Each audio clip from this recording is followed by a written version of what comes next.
right, my friends, let's do this. My name is David Parsons, and this is Nostalgia Trap. I hope you're doing well out there, despite our continued descent into the episodes of the Trump TV series that seem to be all about authoritarianism and fascism and the kind of dark dystopian themes that make up so much of our canon in like the 6th to the 8th grade, I feel like. That's appropriate somehow, but since the Charlie Kirk assassination last week, things have felt particularly, I don't know, ugly.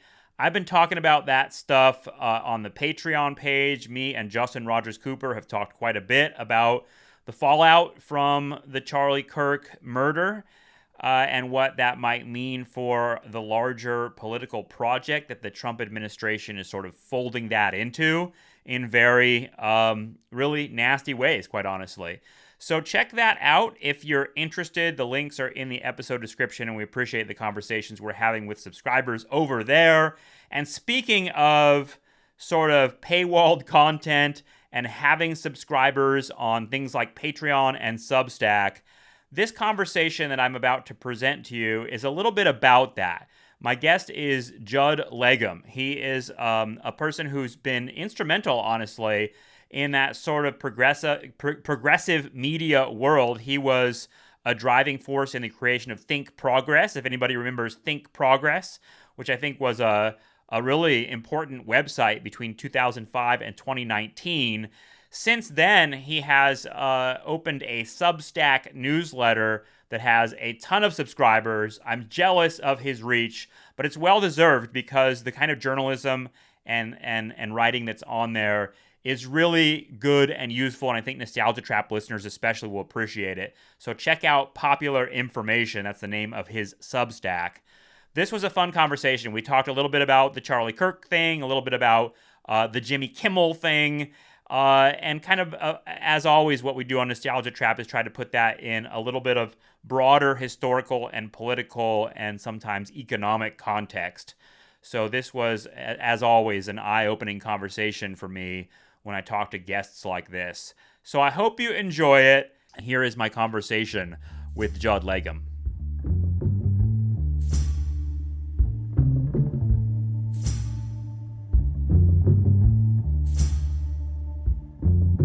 Thank you so much for joining me. I appreciate it. Thanks for having me. Your Substack is one that I want to mention before we even get started because, you know, we're all often on the lookout for sources of good journalism and information that are reasonable, that are rational, and yours is called Popular Information. You've got a ton of subscribers, and for good reason. There's really great stuff there. It's a good resource for people. I'll put a link in the episode description so people can check it out. Does it feel sometimes like an uphill battle trying to do that type of journalism in today's insane sort of emotion-driven media environment? Sometimes. I mean, Yeah. I think just living in today's insane emotional environment is sometimes challenging, you know, for me, like for a lot of people. I think in many ways, like the kind of work I do in the newsletter allows me to separate myself from that a bit. Like I really like finding a topic, and once I kind of land on it, just locking in and just really directing your focus to digging deep inside this topic that you've decided is going to be the topic for the next newsletter it's almost like a break in a weird way, you know. So I do find some comfort in the work as well. I like that. That's sort of a strategy for survival. I think that's recognizable to me in some ways. I think a lot of people are interested in sort of finding spaces where they're thinking more deeply about things as a way of getting away from that sort of need for 30-second scrolled clips, if that makes sense. But I'm wondering if you can help me because I saw some great posts on your not only on your Substack, but on your Twitter. I guess we call it X now. I still have a hard time calling it that, but about, how I'm trying to calibrate the amount of outrage I'm justifiably allowed to express about the Jimmy Kimmel situation, and trying to figure out, where does this fall for you in terms of the larger picture of the First Amendment and free speech? Because the we've experienced over the course of the last many years a sort of free speech warrior from the right, in terms of the kind of Joe Rogan crowd.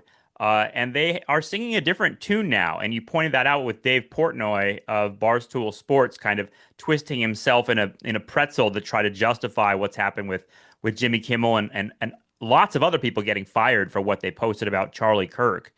How do we unpack that? Yeah, I mean, this was always BS, right? Right. Because there was never really any concern about free speech. We knew that before this incident. And one of the things that I've tracked, and one of the big threats to free speech, is this big push in Florida, then all around the country, to take libraries in schools and force out any book that doesn't conform to a very narrow right-wing ideology. So any book that has a LGBTQ character. I'm not talking even about, there's some sort of like sexual content, just a character who just happens not to be straight, um, or happens to experience racism. That these books are being excluded from schools. None of the people who said they cared about free speech paid any attention to that. Right. They just paid attention to other things, a lot of which were, kind of trumped up. But I think what we're learning is, I think what the reason why it's concerning is that we kind of knew. I mean, I think it was fairly obvious that Donald Trump, who, has regularly sued media organizations over the years, has kind of, made a career of trashing the press and saying it's all fake news and things like that. He wasn't really, a free speech warrior, right? So Right. we knew that going in. So he gets elected again. You weren't expecting him to talk about how amazing the press is, and making sure that they have space to do a good job. But what we've seen, and what I think is the new development, is that corporations, including and the who own media organizations, including some of the media organizations that we have put on a pedestal in some ways, like a 60 Minutes, Hmm. which is something I watched growing up. If you would have told me, okay, well, what are the outlets that they would never kind of cave to any of this, that they would fight the good fight all the way to the end, I probably would have said it's 60 Minutes. I mean, they go and they expose corruption, and they report these amazing stories, and they're indefatigable. They're not going to cower. But we've seen CBS, and now in this latest instance, ABC, just fold from Yeah. these threats, and really prioritize their short-term financial standing over any kind of principled commitment to free speech or reporting. How do we fit that into sort of the larger story that you have been a part of, honestly, since ThinkProgress and your current Substack, the kind of idea that media is changing and that legacy media like 60 Minutes, the sort of Edward R. Murrow vision of sort of that model of big corporate media is not really where it's at. I mean, part of me thinking about Jimmy Kimmel, that late night model seems very dated and doesn't seem like the kind of media that people are consuming anymore. So I guess I'm just trying to balance, like, how much is this the companies seeing an opportunity to kind of shore up their bottom line and kind of dump the stuff that's not popular anymore, and how much it's a free speech issue. I guess I'm just trying to balance that. Yeah, I think that certainly you could imagine a completely apolitical decision to, phase out these late night shows, or change the way they work, because yeah, it's more diffuse. There's a lot more options. You can just go on YouTube and find exactly what you're looking for. There's not. tens of millions of people, just picking between three or four different networks like there was, Right. in the 80s or the 90s. So that's part of it. But the circumstances, you can't ignore the circumstances in which this is occurring. Yeah. Yeah. So they didn't just cancel Colbert's show, they canceled it as part of a package of things, including settling this absurd lawsuit against 60 Minutes that wasn't even a defamation lawsuit because they weren't even talking about Donald Trump. They didn't like the way Donald Trump didn't like the way they edited a interview with Kamala Harris and then therefore said that CBS owed him $10 billion. So it's an absurd thing. And I think anybody who's familiar with the law and would tell you this was not going anywhere. So yes, and then with this thing on Jimmy Kimmel, yeah, you could see, okay, ABC, we're gonna get out of the late night game, or instead of Jimmy Kimmel, we're gonna have some young people doing, more new formats, and it'll be cheaper and it'll work better that way. But they're doing it the same day that the FCC chairman is threatening to pull their license unless they punish Jimmy Kimmel. So Right. I think that both things are going on, but you can't ignore the context. And the context here is the administration is basically demanding that dissenting voices are silenced. Yeah. And that actually is not so much of a surprise, but the thing that disturbs me the most is, and the corporations for the most part, and there are some exceptions to this. The Des Moines Register is fighting this lawsuit by Trump, but they're just saying, okay, we'll pull this person off the air. CBS, not only did they settle this lawsuit, but they brought in this guy who used to be the head of a right-wing think tank, and he's now going to review all of the news. He's going to deal with bias complaints. He's going to be their ombudsman. So it's not only just this individual thing, but ongoing. They're kind of shifting the um, the tenor and the nature of their coverage at the behest of the administration. I'm wondering what's going to decide why certain institutions going to cave to this kind of like legal harassment, and which institutions are going to fight back. Because I'm in California. I'm close to the UC University of California system here. UCLA is now threatened with I think $1.2 billion fine from the Trump administration. And Gavin Newsom, the governor, is sort of meeting with the UC regents, I think, this week to sort of figure out how are we going to fight back against that. But Columbia University, they paid, I think, right? And I'm sort of wondering, like, well, what's going to determine that? Because I agree with you that it's like these are absurd numbers that they're asking for, and yet it feels like the institutions are sort of on a back foot here in responding to Yeah, them. I think and this kind of ties into what you're talking about before, which is kind of the development of more independent media, the ability of, smaller, more agile outfits to get their message across, really coinciding with the development of the internet. So you don't have these large distribution costs that you did previously. But, if you look at the media level, what they're exploiting is the fact that CBS is not just CBS News. It's not really the news people at CBS who are making the decision. CBS is part of this larger conglomerate. They have, entertainment platforms. They have all sorts of other interests, including they want to merge with this movie studio so that they can get synergies and they can make their streaming platform better so they can compete with Netflix and account for the loss of God, revenue they're yeah. getting from the cable, unbundling.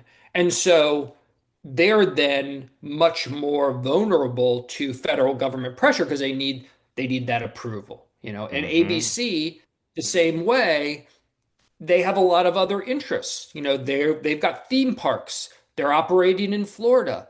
They're looking to um, make sure that they get favorable tax treatment wherever they operate. And they're not just in the news business. In fact, the news business is a small Yeah, piece right. of what they have. They're in the sports business. They're doing all sorts of things. And that's really where the leverage is. I think a company like the New York Times, which is more centered around their news product, they need to protect their news product because that's really what they have as that brand. So I think, Trump just sued them.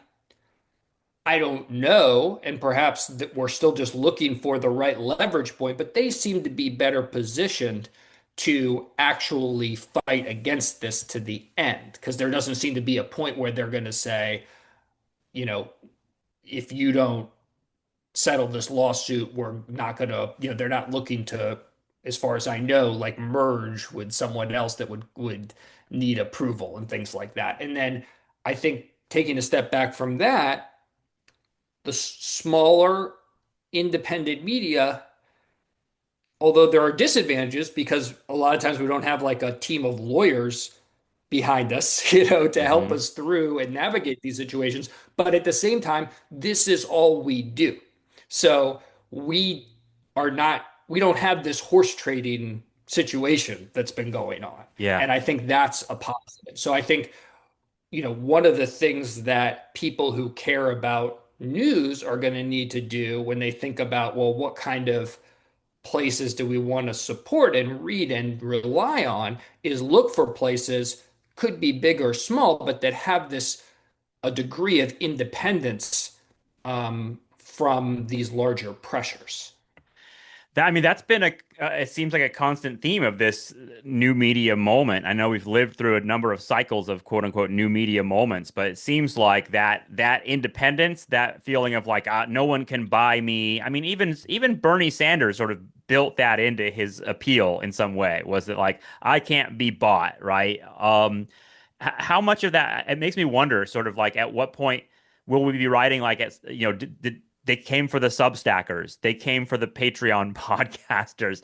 Because it is these are companies too. I mean, I'm a Patreon podcaster, and I've watched Patreon turn more and more into like kind of a big media company. Yeah. I don't know. I think you're right, and I'm part of me is sort of like, well, yeah, we need to support independent media for that very reason. I remember my Noam Chomsky manufacturing consent charts in the 90s of like the way that the media companies were all connected.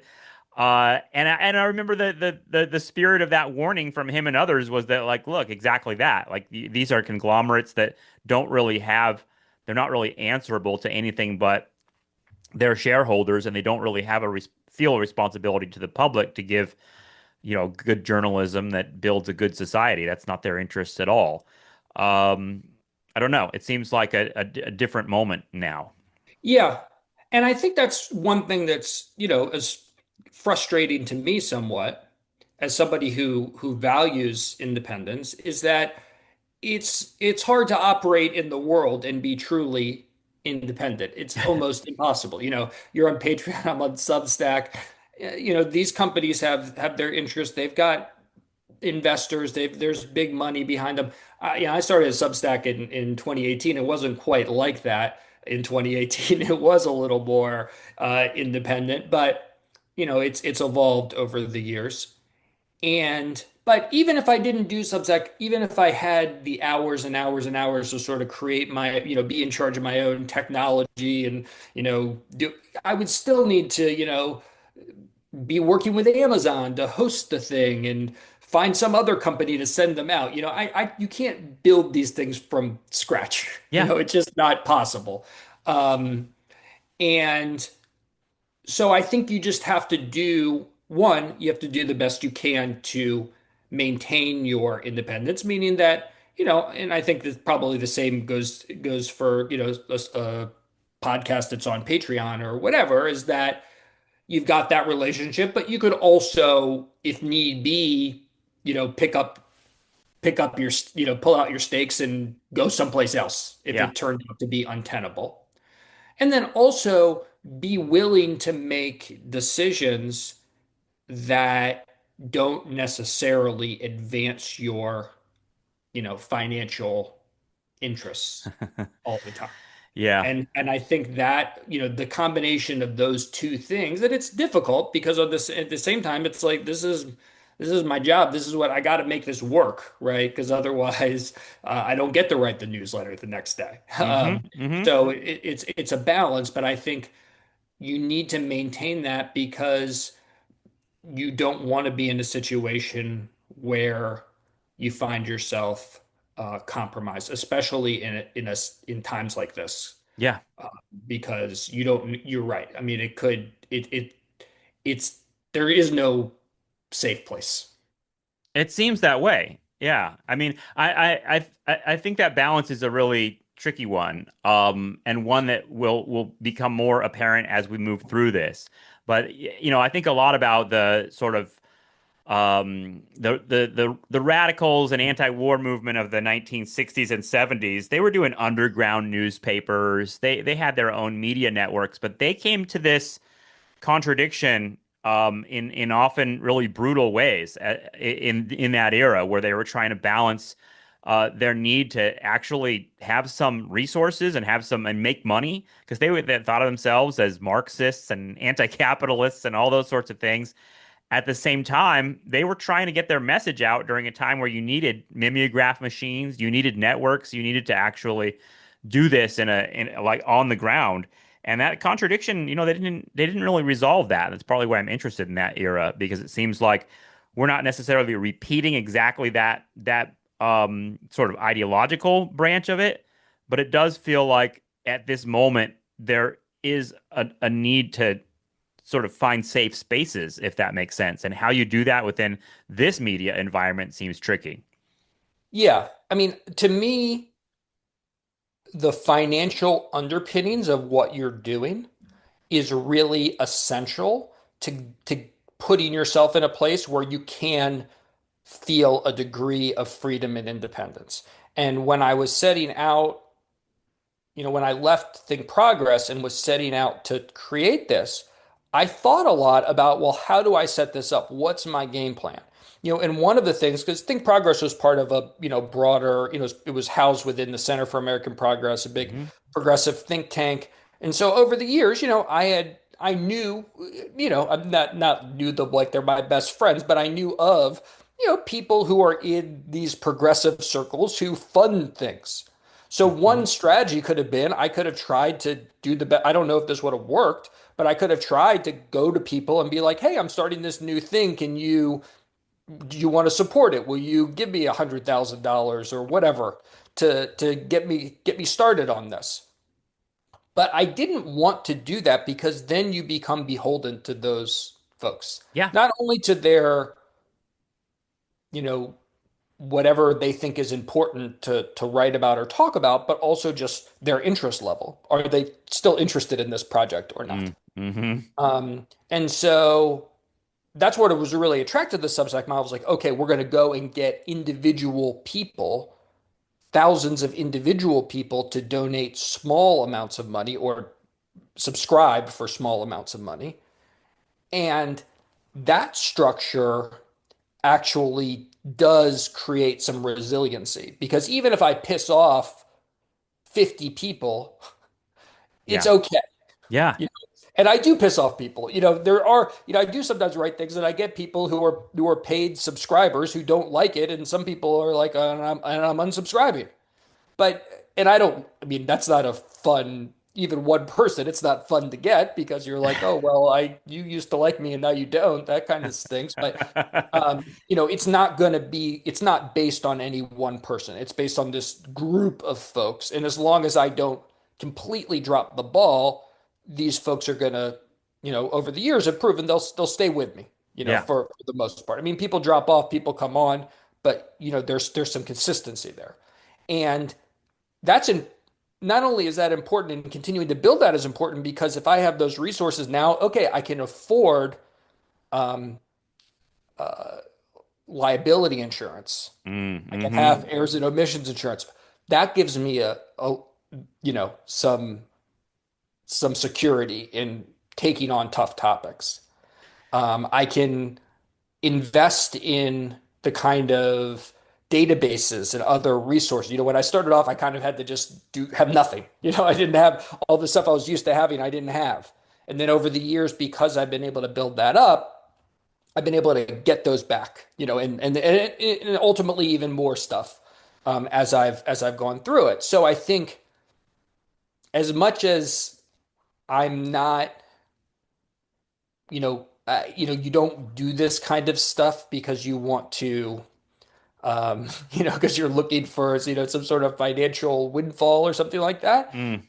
To me, it's a big part of my job to make sure that I'm on top of this because that's what makes the work possible. That makes sense. So, Yeah. okay, so that I agree, and I think that model gives you a degree of financial independence. I'm wondering about the political end of it too. Does it protect you, and will it protect independent journalists that on these platforms from the kind of attacks that the Trump administration seems bent on pursuing? Because it feels like when I heard about Charlie Kirk's assassination, that my immediate thought, I think probably yours was too, and a lot of people was like, okay, this is going to be used to justify a further sort of attack on universities and media organizations and things like that. And I'm wondering, sort of, are the Substackers safer from from that because they've No, got audiences?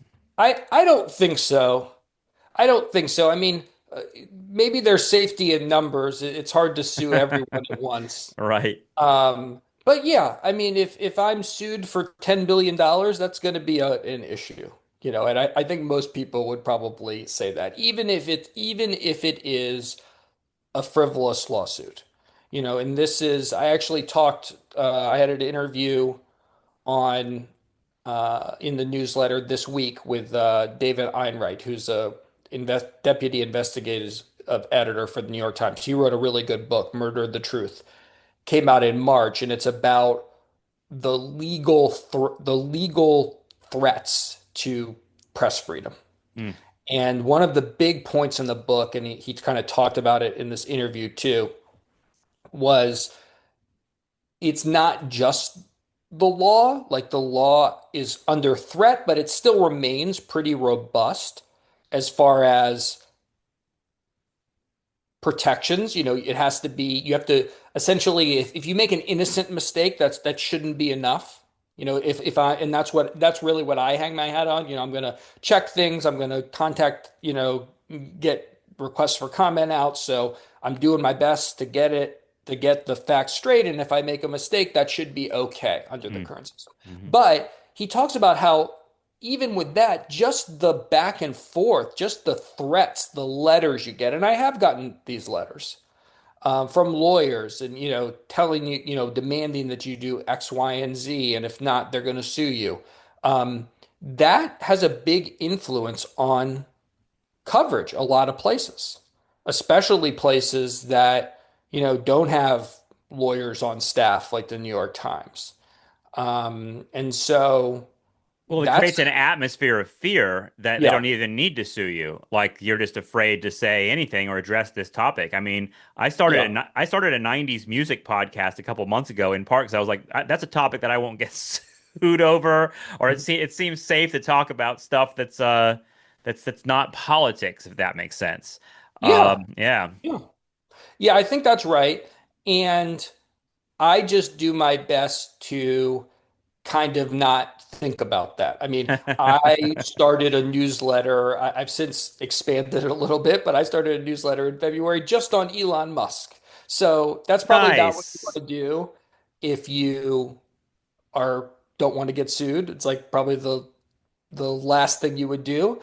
But I guess I have confidence that if you are careful, if you really are rigorous, if you read it a couple of times and make sure that what you're saying has a basis, that you'll be okay. And so far, knock on wood, I've been at this for a while and I'm still around to talk about it. So.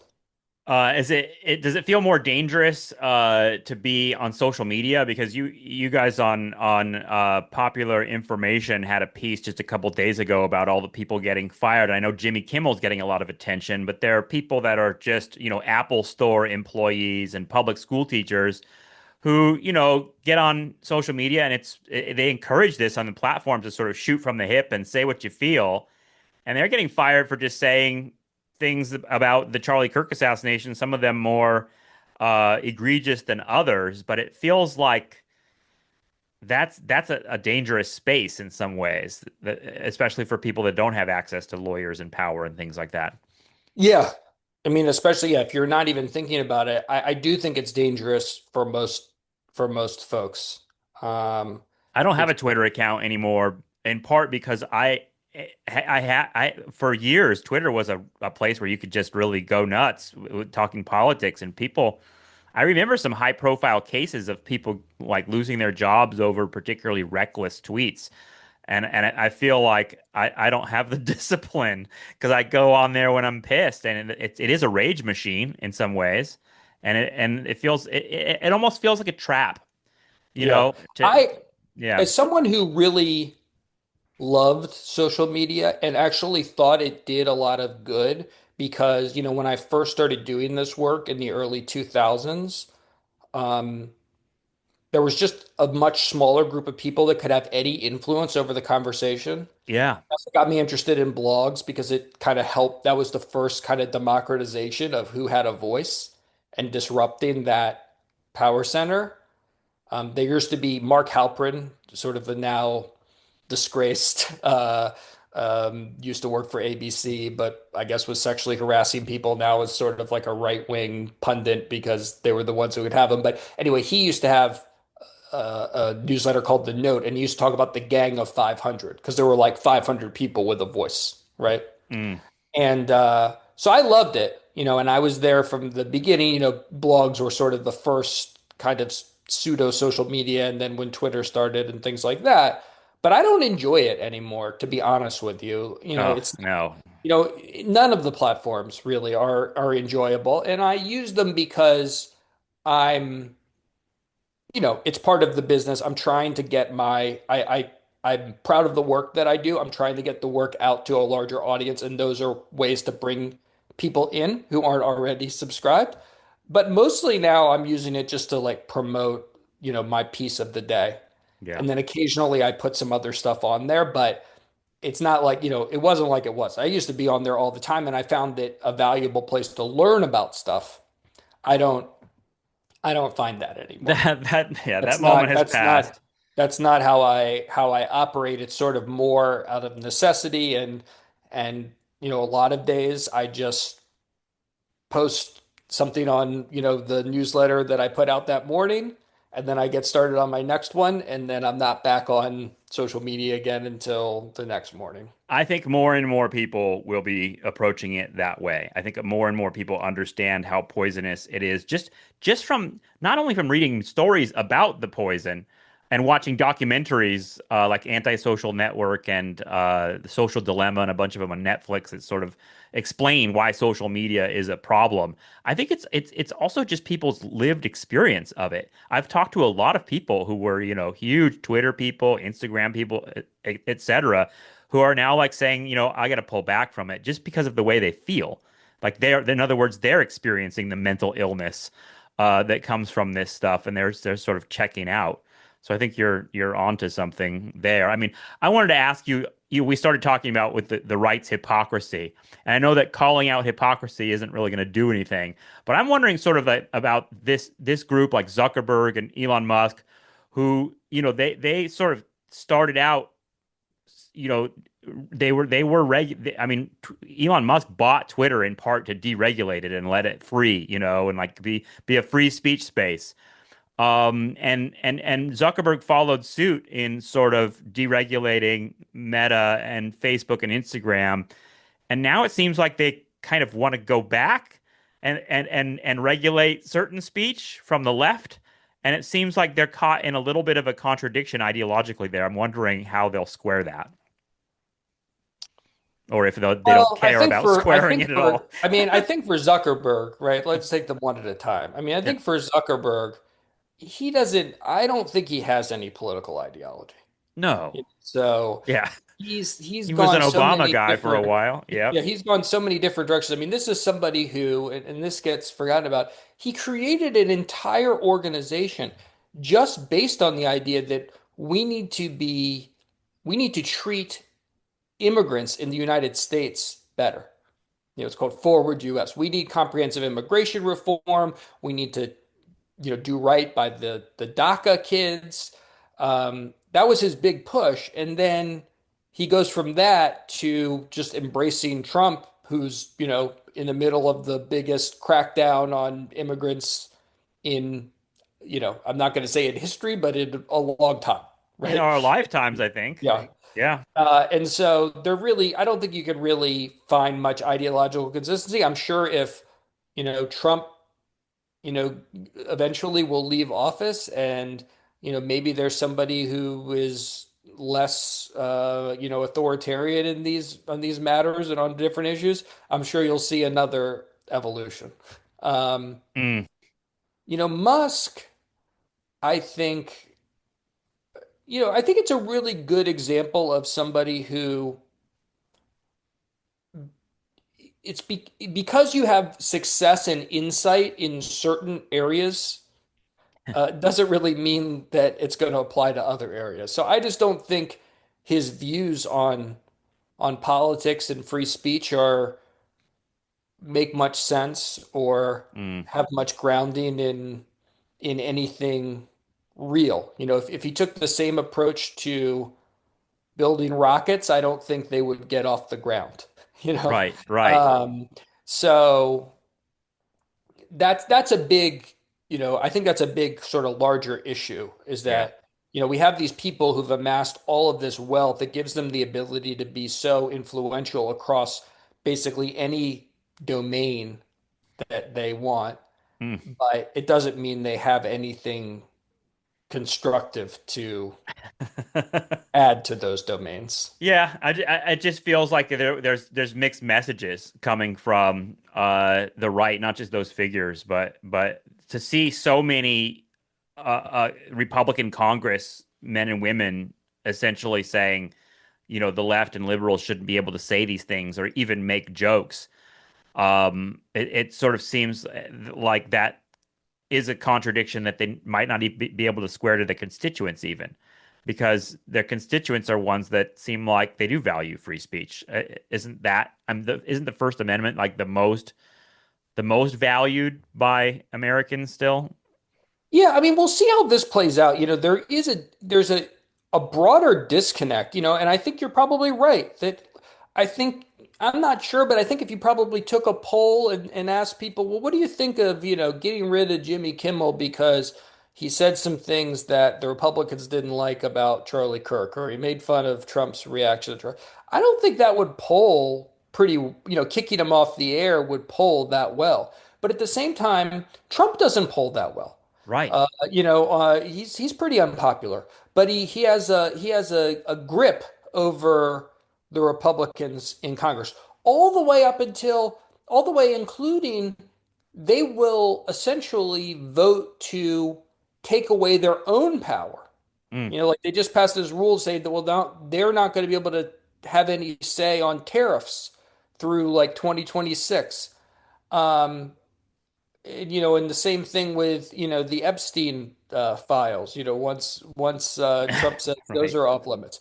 So it doesn't necessarily make, much sense politically. Like generally when you have an unpopular president, right, what you'll see is especially in districts that are, less strongly partisan towards one side or the other, sort of more swing districts, you'll find that there's Republicans that are trying to create, or whatever the party is of that president, trying to create some space between them and the unpopular president. Right. Because Right. that's what sort of typically makes sense if you want to get reelected, and also just as a way of having more influence. Because there is a group of people essentially within your own party that's not super thrilled with the president and independents and others.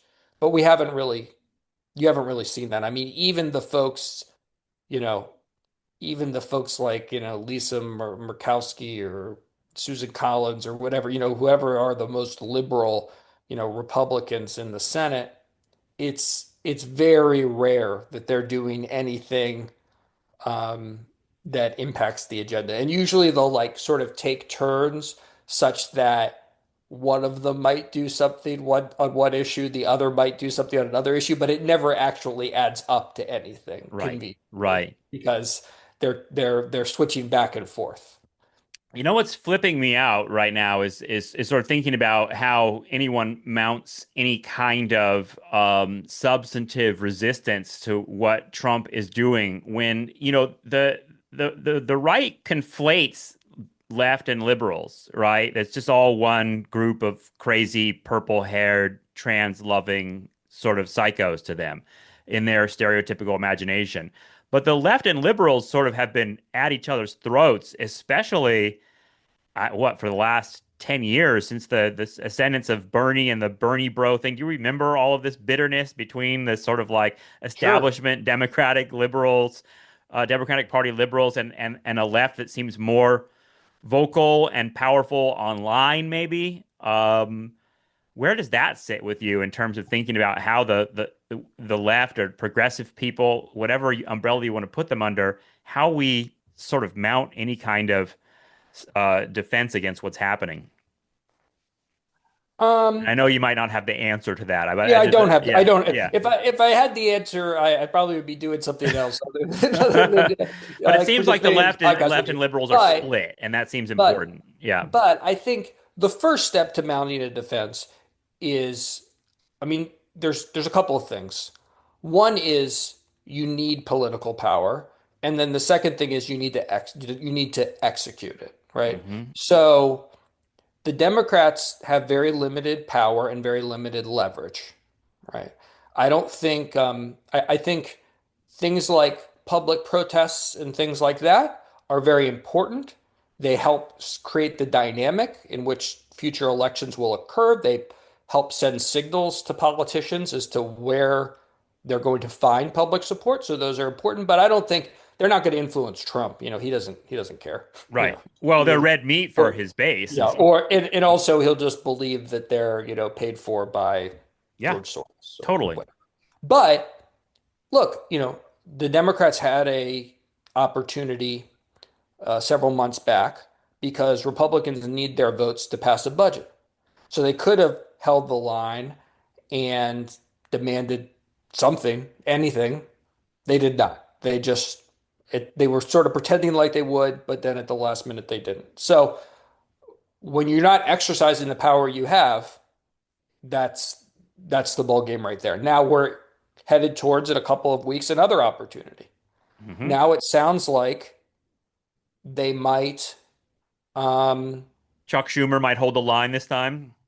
I mean they sort of were pretending like they were going to hold the line last time. So I'll believe it when I see it. But Yeah. I do think like it makes some sense, right? There's some very important healthcare subsidies. People are going to lose not going to be able to afford healthcare if these subsidies go away.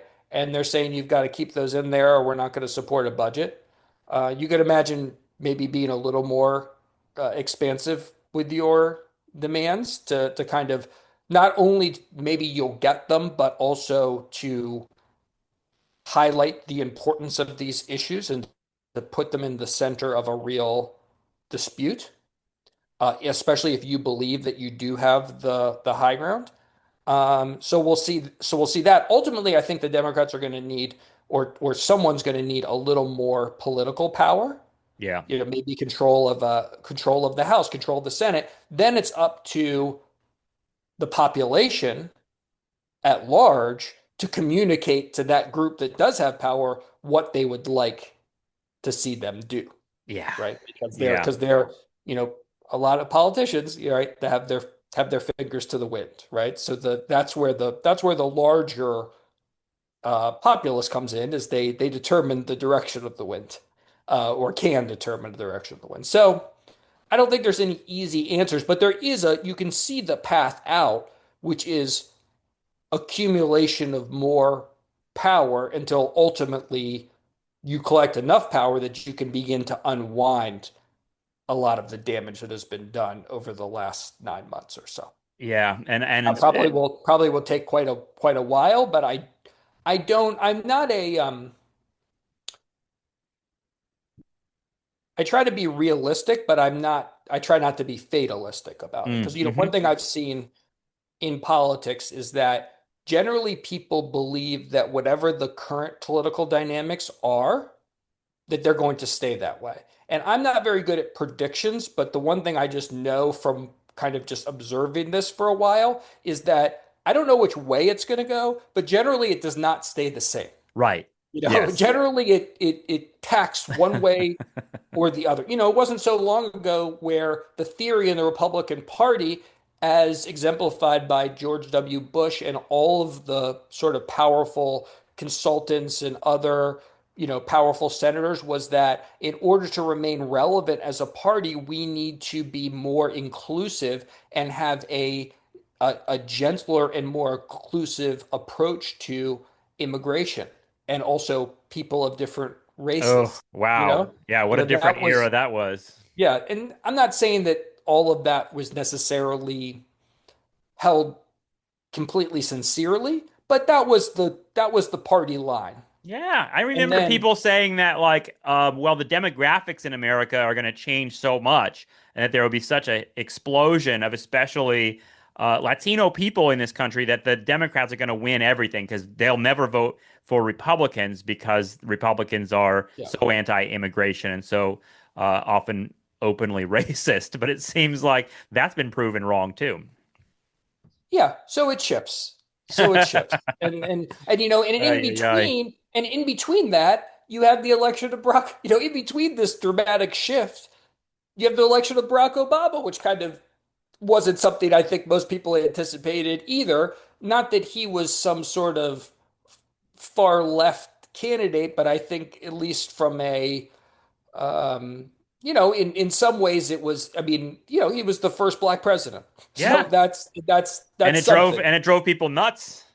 Yeah, that Yeah. maybe. I mean, it could all be connected, but the point is that here we are. It's a fairly dark time, Hmm. especially, as we're sitting here talking and, you've got, it doesn't seem like you can be a comedian anymore and tell a joke about the president, Right. keep your job. And Pretty and dark. also just I mean I will say just the assassination of Charlie Kirk itself is a bleak Yeah. moment, right? I mean, it's Yes. just so Yes. gross. Yeah. Yeah.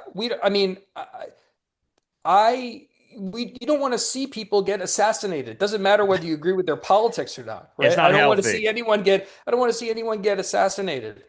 And it is a sign of some real systemic issues with society overall. For sure. But I don't think that it's written that that will be in the same place 5 years from now or 10 years from now. We could be in a worse place. We could be in a better place. Yeah. And so that's what kind of allows me to kind of keep sort of keep going. I think that's a good Keep, place you to know, be. Yeah. I mean, to me, I'm mainly, I think, kind of bracing for the economic fallout from what Trump is doing. It seems like that will shift politics in ways that we can't anticipate. Because I don't think we've seen anything yet in terms of how bad he's messing with the American and global economy. But I could be wrong about that, I guess. Yeah, I think what's interesting is that he is screwing around with a lot of stuff. And as of now, it's been counterbalanced by the fact that, there's this sort of AI, it's either a bubble or a revolution or It's a whatever. bubble. Come That's on. what sort of, yeah, that's what people are, that's what's kind of driving, the stock market and all of these And things, and kind of crypto. Yeah, counterbalancing the fact that people are having to pay more for a lot of different kind of products and things like that. And so yeah, it could all come crashing down. It's for sure. that it feels like, and this is something I've struggled with, and I think you see it online that I think there is a sort of like apocalypticism on the left, especially the people who have grown sort of hopeless in thinking about traditional political change as happening in their lifetimes. They think, well, maybe if it'll all fall apart, and we'll sort of that'll shift politics to a place where we can win.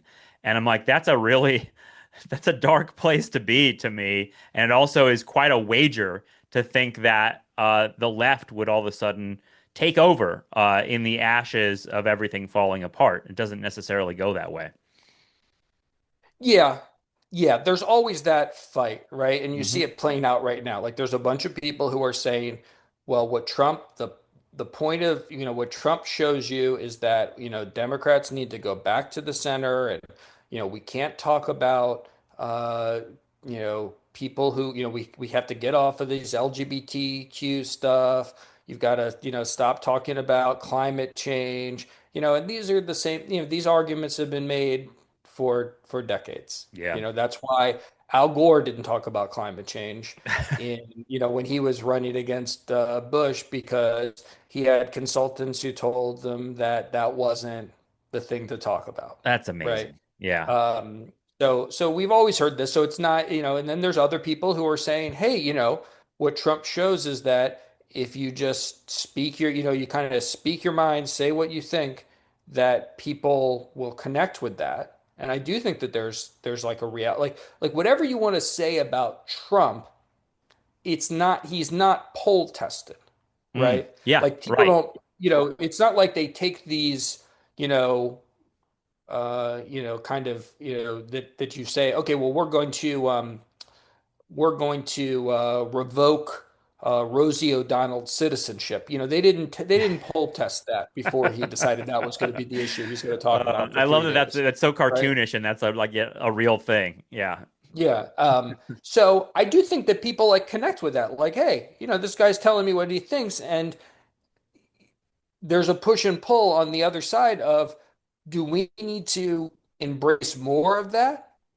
And say, well, let's just put it out there. Let's just put out what we think the future should be like and what we think, people deserve. Yeah. Or is the problem that we're not poll testing enough and we should only talk about this very narrow set of issues that 85% of all Americans agree Yeah. on? That's a big push and pull that has been going on for a long time and will continue to go on for a long time. I agree totally. I mean, it feels like Hollywood a little bit in terms of, focus testing movies and trying to figure out how to make things that appeal to the widest possible audience. Sometimes that ends up appealing to nobody or Yeah, feeling phony, and it yeah. feels It like, just ends up being yeah, like not a good movie, right, and totally. people don't like it.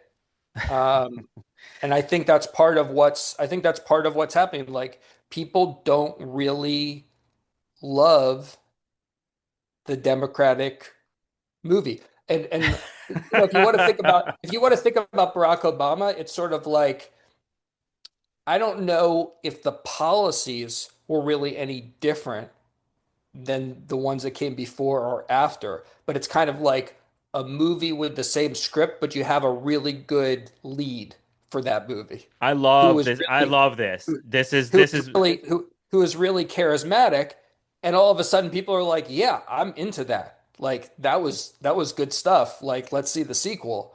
He was a generational political talent, and neither Kamala Harris nor Joe Biden were a generational political talent. Yeah, and So and Trump's the movie that people want to watch for whatever reason. He links on to those sort of HBO shows about bad guys doing nasty shit, and they're sort of with broken psychologies that fascinate people. That's a yeah, that's really important territory, honestly. Judd Legum, thank you. This is really fun talking with you. I appreciate you coming on. thanks for having me. This was great.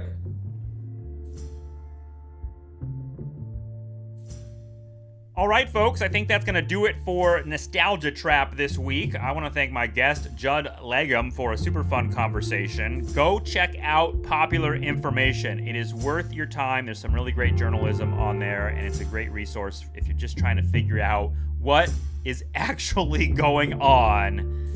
And I have links to the Patreon page for Nostalgia Trap, where you can listen to our live streams and News Trap episodes, and the place where we talk about things that we don't necessarily want to put out into the wider world. Come and join us in the dark world of the Nostalgia Trap Patreon. We appreciate our subscribers. We appreciate you for listening to this show. And we'll be talking to you again very soon. Bye-bye.